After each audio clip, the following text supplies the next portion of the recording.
Good morning, চলে এসেছি দিদিস free advice চ্যানেলে অনেক দিন পর।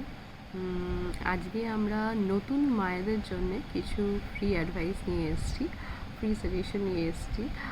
জাস্ট লাইক যাদের বেবি 1 মান্থ 2 মান্থ তাদের জন্য খুবই হেল্পফুল হবে এই ভিডিওটা, বিকজ আমরা নতুন মায়েরা এখনকার দিনে কাঁথা বানানো বা কাপড় কেটে সেলাই করে বেবির জন্যে রাখা সেটা খুবই ইম্পসিবল হয়ে ওঠে, বিকজ অফ যারা ওয়ার্কিং আছে তাদের জন্যও ইম্পসিবল, আর যারা হাউসওয়াইফ তাদের জন্য ইম্পসিবল, বিকজ আমরা এখন অবধি ইউজ টু হইনি সেগুলোতে।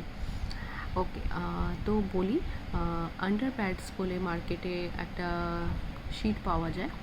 সেটাতে কি হচ্ছে, আপনি ওইটা বেবির নিচে, বেবি যখন ঘুমোচ্ছে বেবির নিচে ওইটা আপনি পেতে রাখতে পারেন। তাতে কি হচ্ছে, বেবি পটি বা টয়লেট যাই করুক সেটা সোক করে নিচ্ছে, অ্যান্ড আপনার বেশি কাপড় ইউজ হচ্ছে না, আপনাকে রেগুলার ওয়াশ করতে হচ্ছে না, এটা আপনি ইউজ অ্যান্ড থ্রো করতে পারেন। সো এইটা আপনার বেবির ক্ষেত্রে হাইজিনিকও, বিকজ সবসময় আপনি হাগিস পরিয়ে রাখাটা ভালো না বাচ্চাকে। তো আন্ডার প্যাডসটা আপনাকে খুবই হেল্পফুল করবে। আমি আপনাকে একটা ব্র্যান্ড বলে দিতে পারি, বাট আদারওয়াইজ আপনি আপনার ইকোনমিক ওয়াইজ ব্র্যান্ড চুজ করে নিতে পারেন। আমার বেবির ক্ষেত্রে আমি কেয়ারিন আন্ডার প্যাড ইউজ করেছিলাম। ওইটা সাজেশন ছিল আমার বড় ননদের। So it was very good suggestion, and আমি খুব হেল্পফুল ফিল করেছি, বিকজ ওইটা খুবই কাজে দিয়েছে আমার ওই টাইমটাতে।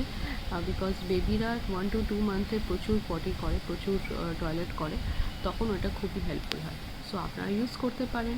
কেমন লাগলো ভিডিওটা জানাবেন, আর লাইক শেয়ার সাবস্ক্রাইব করবেন। Thank you, tata.